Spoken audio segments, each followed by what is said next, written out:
दोस्तों आज हम लोग यहाँ पे पढ़ने वाले हैं पॉलीगन। वो वाला कौन सा? Regular polygon. रेगुलर पॉलीगन क्या होता है? जिसकी सब साइड्स इक्वल हो और जिसके सब इंटीरियर एंगल इक्वल हो, एक्सटीरियर तो ऑटोमेटिकली इक्वल होने ही वाले हैं। तो ठीक है, तो मैं यहाँ पे क्या करता हूँ, कुछ बेसिक फॉर्मूला है, यूपीएससी तक इस फॉर्मूले में एग्जामिनेशन में पूछा जाता है। मतलब बहुत ही इंपॉर्टेंट ये फॉर्मूले हैं।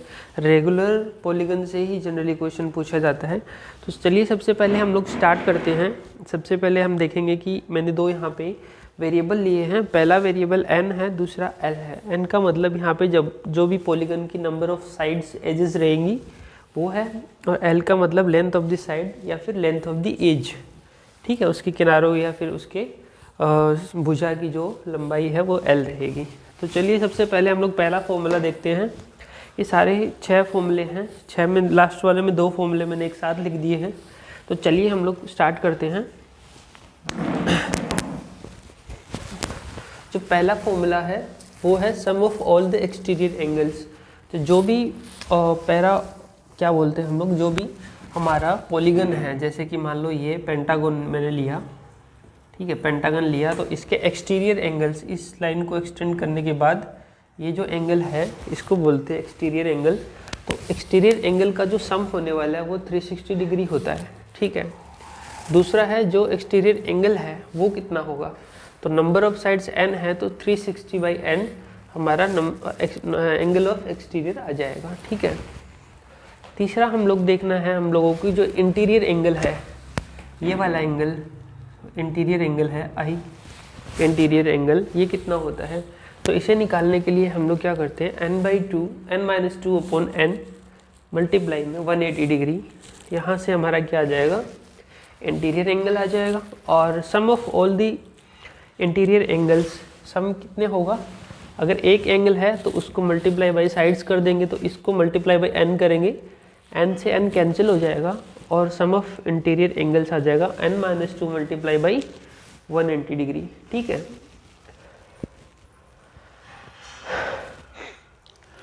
चौथा इंपॉर्टेंट पॉइंट यहाँ पे ये है कि नंबर ऑफ डायगोनल्स, कितने इसके डायगोनल्स बन सकते हैं, तो वो हमें कैलकुलेट करने हैं। यदि n साइड है तो n मल्टीप्लाई n-3/2 हमारे क्या होंगे, नंबर ऑफ डायगोनल्स होंगे। ठीक है, एरिया ऑफ द पॉलीगन, अभी कोई हमें जैसे पेंटागन दिया हुआ है तो हमें अगर उसकी एक साइड दी हुई है और उस पेंटागन दिया हुआ है तो n की वैल्यू 5 हो गई, l की वैल्यू जितनी भी साइड दी हुई है वो इसमें रखेंगे और हम लोग क्या है, पॉलीगन का एरिया डायरेक्टली निकाल सकते हैं। तो ये फॉर्मूला क्या है, area of polygon equal to n multiply side का square upon 4 cotangent of the 180 degree by n। अगर n की वैल्यू 6 है तो 180/6 equal to 30 degree, cot 30 multiply by ये सब कॉन्स्टेंट। ठीक है, अब लास्ट वाला छठा पॉइंट है वो बहुत ही इंपॉर्टेंट है। ये वाला एक तो मुझे बहुत ज़्यादा इंपॉर्टेंट लगता है, और एक इंटीरियर एंगल वाला। ठीक है, इंटीरियर एंगल और ये वाला, और कभी कभार क्वेश्चन एरिया पे और इस पे भी पूछ लिया जाता है, तो ये भी इम्पोर्टेंट है। मतलब सारे ही लगभग मोस्ट इम्पोर्टेंट है।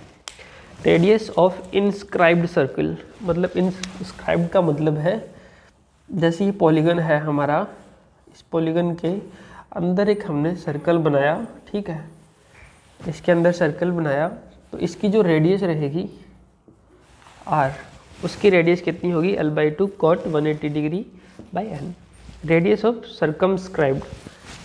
अब हमने क्या है, इसके बाहर एक सर्कल बनाया, इसकी रेडियस हमारी कैपिटल R है, तो क्या होगा, ये होगी स्मॉल r, ये हो गया कैपिटल R।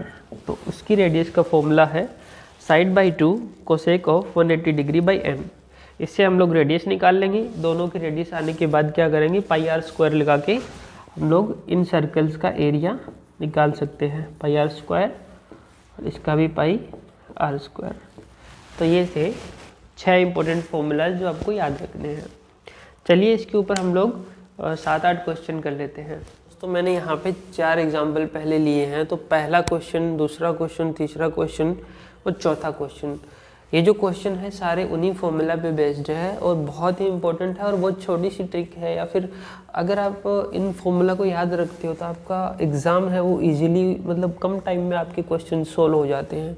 अगर इन्हीं को डेराइव कर सकते हो तो ड्राइव भी कर सकते हो, बट इसमें थोड़ा टाइम लग जाएगा, इसीलिए आप बेटर है कि आप डायरेक्ट याद रखो और रिवाइज करते रहो और डायरेक्ट इन क्वेश्चन को 1 मिनट में आप सोल्व कर सकते हो। ज़रूरी नहीं कि क्वेश्चन ऐसा है, ज़रूरी नहीं है कि क्वेश्चन ऐसा ही आए, क्योंकि कई बार कंबाइन करके इन चीज़ों को यूज़ करके कोई अलग क्वेश्चन अलग पैटर्न का क्वेश्चन डेवलप कर दिया जाता है। तो बस नॉर्मली आपको आना चाहिए और ये जो फॉर्मूले थे आप ज़रूर नोट कर लीजिएगा, ठीक है। तो चलिए पहला क्वेश्चन हम लोग देखते हैं। If external angle is of A polygon is, चलिए पहला क्वेश्चन स्टार्ट करते हैं। पहला क्वेश्चन है if external angle is 45 degree. सारे क्वेश्चन जो यहाँ पे करवा रहा हूँ, पहली बात वो पॉलीगन की है, कौन से, रेगुलर पॉलीगन, ठीक है। तो ये बात सब क्वेश्चंस पे लागू होती है, इस पूरे लेक्चर पे यही लागू होता है कि पूरा जो फॉर्मूला है वो रेगुलर पॉलीगन के लिए वैलिड है। और यहाँ पे n नंबर ऑफ साइड और एजेस है, l is length of the side of the edge और एज, ओके। सो पहला क्वेश्चन है कि एक्सटर्नल एंगल हमें दिया है 45 degree, find the number of diagonals. तो सबसे पहले हमें पता है कि हमें इसकी क्या निकालनी है, सबसे पहले हमें इसकी साइड निकालनी है, इसकी कितनी साइड है या एज है। तो सॉल्व करता हूँ, सॉल्व। जैसे हमें पता है एक्सटर्नल एंगल इज़ 45 डिग्री, तो फॉर्मूला क्या होता है एक्सटर्नल एंगल का, 45 degree equal to external angle का फॉर्मूला होता है 360/n। तो यहाँ पे साइड्स कितनी आ गई, n की वैल्यू आ गई 9 5 45, 5 40 8, n की वैल्यू यहाँ पे 8 आ गई, ठीक है। अब हम लोगों को क्या निकालना है, डायगोनल्स। तो डायगोनल्स का फॉर्मूला क्या था, number of diagonals small D मान लेता हूँ, तो क्या आएगा n into n minus 3/2 into यही वाला, इंटू कुछ भी नहीं है, यही n इंटू n माइनस 3/2। तो n की वैल्यू यहाँ पे 8 रखते हैं, 8 इंटू 5/2 20। तो इसके क्या होंगे 20 डायगोनल्स होंगे। तो ये क्या है, इसका आंसर हो गया, ठीक है। चलिए हम लोग दूसरा क्वेश्चन देखते हैं। दूसरे क्वेश्चन में क्या पूछा है, find the sum of the all interior angles of a heptagon. सबसे पहले हमें देखना है हेप्टा किसको बोलते हैं, जिसकी क्या हो 7 साइड हो। ये ट्रिकी पार्ट है, इसमें ये चीज़ें आपको octa, hecta, penta, semi, deci ये सब याद होना चाहिए, ठीक है। तो हेप्टागन n की वैल्यू 7 आ गई, तो हमें पता है sum of all interior angles equal to n-2 into 180 degree, ठीक है। यही होता है 5 इंटू 180 डिग्री 900 डिग्री, सबको मिला के क्या होने वाला है 900 डिग्री आंसर आने वाला है, ठीक है। 5 इंटू 180। तीसरा क्वेश्चन हम लोग यहाँ पे देखते हैं। तीसरा क्वेश्चन है area of the hexagon of side length equal to, hexagon of side length equal to, हाँ मतलब साइड की जो लेंथ l की वैल्यू हमें क्या दी हुई है 2 मीटर दी हुई है, हेक्सागन दिया है मतलब n की वैल्यू क्या है 6 है। पूछा क्या है area of the hexagon. Hexagon का एरिया का फॉर्मूला मैंने आपको लिखाया है, क्या है n इंटू l/2 का whole square cot of the 180/n। तो फॉर्मूले में वैल्यू रखनी है, डायरेक्ट कुछ भी नहीं है, 6 इंटू 2/2 का whole square into cot of the 180 degree upon n की वैल्यू 6। तो यहाँ पे आ गया कोट 30। कोट 30 कितना होता है, tan 30 कितना होता है 1/√3। कोट 30 क्या हो गया √3, √3 इंटू 6, 6√3 इज द आंसर, ठीक है, मीटर स्क्वायर, ओके। ये हो गया हमारा आंसर। तो आंसर को मैं गोला कर देता हूँ, यहाँ पे हमारा 20 आंसर है, यहाँ पे हमारा 900 डिग्री आंसर है, यहाँ पे हमारा 6√3 आंसर है। चौथा क्वेश्चन है, लास्ट क्वेश्चन नहीं है, मतलब चौथा क्वेश्चन हम लोग करवाते हैं। चौथा क्वेश्चन चेयर पे बैठ के करता हूँ। If interior angle is 135 degree find the number of diagonals. ये कुछ पहले क्वेश्चन जैसा ही है, पहले में एक्सटीरियर एंगल दिया हुआ था, ठीक है, और यहाँ पे इंटीरियर एंगल्स दिया हुआ है। तो इंटीरियर एंगल का फॉर्मूला क्या होता है, n-2/n into 180 degree equal to आ गया 135 डिग्री, ठीक है। रीअरेंज करके मैं इसको लिखता हूँ, क्या आएगा 1-2/n इंटू 180 डिग्री को इधर ले आया 135/180 डिग्री। अब मैं इसमें 5 का भाग देता हूँ, तो क्या आएगा 1-2/n इक्वल टू 5 दूनी 10, 5 7 35, ये 36 आ गया, 9 से डिवाइड किया, ये आ गया, तो 1/4 इक्वल टू 2/n आ गया, तो n की वैल्यू 8। तो इसकी साइड क्या होगी, 8 साइड होगी, n की वैल्यू 8 आ गई। हमें क्या निकालना है, डायगोनल्स। डायगोनल्स हमने यहीं भी निकाले हैं, ये रहे डायगोनल्स का, n into n minus 3/2, n into number of diagonals, यहाँ पे कर देता हूँ, number of diagonals will be n into n minus 3/2, ठीक है। n की value 8 into 5/2 equal to 20। Same answer वो भी आ रहा है, मतलब सेम ही है। ये ऐसे कर सकते हो। इसको करने का एक दूसरा तरीका भी है मेरे पास, इजीली हो जाएगा, क्योंकि यहाँ से अगर एक्सटीरियर एंगल कितना दिया हुआ है 135 डिग्री, तो इंटीरियर एंगल कितना हो गया 180 माइनस 135 डिग्री, कितना बचा पीछे 45 ही बचा, 45। तो सेम ऊपर वाला क्वेश्चन बन गया, वही क्वेश्चन तो बन गया अभी, सेम ही क्वेश्चन के दो भाग है ये। ठीक है दोस्तों, 4 क्वेश्चन हो गए, 2 पेंटागन दिया हुआ है और एक हमें राइट एंगल ट्राइंगल दिया हुआ है। ठीक है, तो हमें क्या हुआ, इस एंगल की वैल्यू और इस एंगल की वैल्यू निकालनी है। ठीक है, तो सबसे पहले दोस्तों हमें क्या करना है, हमें पता है कि ये रेगुलर पॉलीगन है। ठीक है, तो ये साइड इक्वल हो जाएगी, सॉल्यूशन ये साइड दोनों इक्वल हो जाएगी, तो ये जो एंगल है ये भी क्या हो जाएगा, x हो जाएगा। सपोज मैं इस एंगल को p मान लेता हूँ, तो यहाँ पे क्या हो जाएगा 2x प्लस पी की वैल्यू कितनी आने वाली है 1, क्योंकि 180 डिग्री, क्योंकि internal angles addition of this internal angle of the triangle is equal to 180 degree. ठीक है, अंतः कोणों का योग क्या होता है 180 डिग्री होता है।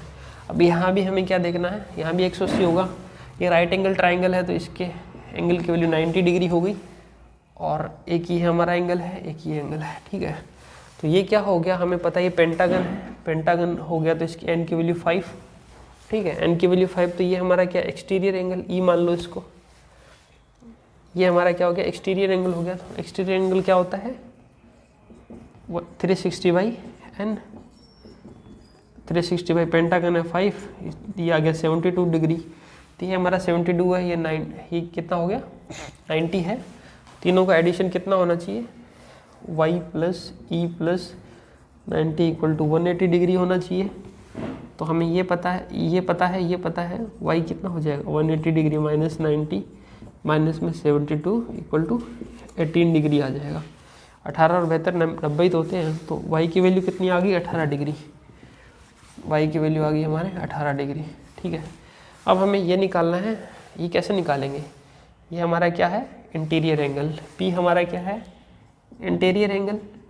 इंटीरियर एंगल का फॉर्मूला क्या होता है n-2/n इंटू 180 डिग्री।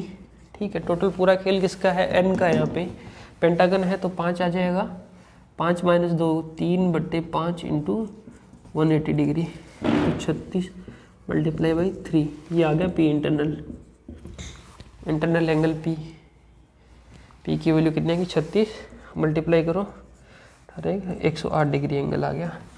तो ये हमारा कितना हो गया 108 डिग्री। ठीक है, आ गई 108। ठीक है, अब हमें क्या करना है, इसमें वैल्यू रखनी है, नंबर 1 इक्वेशन में वैल्यू रख देंगे, क्या आएगा वैल्यू रखने के बाद 2x प्लस पी की वैल्यू आ गई 108 इक्वल टू कितना हो गया, ये 108 करने की भी कैलकुलेट की जरूरत नहीं थी, वो बताता हूँ कैसे।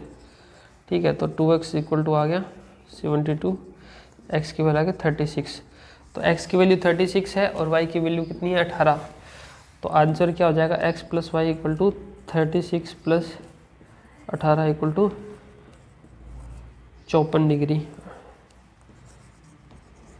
54 डिग्री आंसर आ गया। एक और बात मैं यहाँ पे बताना चाहता हूँ कि आपको ये भी करने की ज़रूरत नहीं थी, 108 कैलकुलेट करने की ये ज़रूरत नहीं है, ये वाला आप चाहे तो छोड़ सकते हैं। क्यों, क्योंकि जब एक्सटीरियर एंगल कितना आ रहा है 72, तो ऑब्वियसली है ये 72 है, तो ये कितना हुआ 108 होगा, बस 2x प्लस 108 इक्वल टू 180, यहाँ से 72 ये आ गया, 72 डिवाइड बाई 2 आ गया 36, 36 plus 18 54, this is the answer. Okay.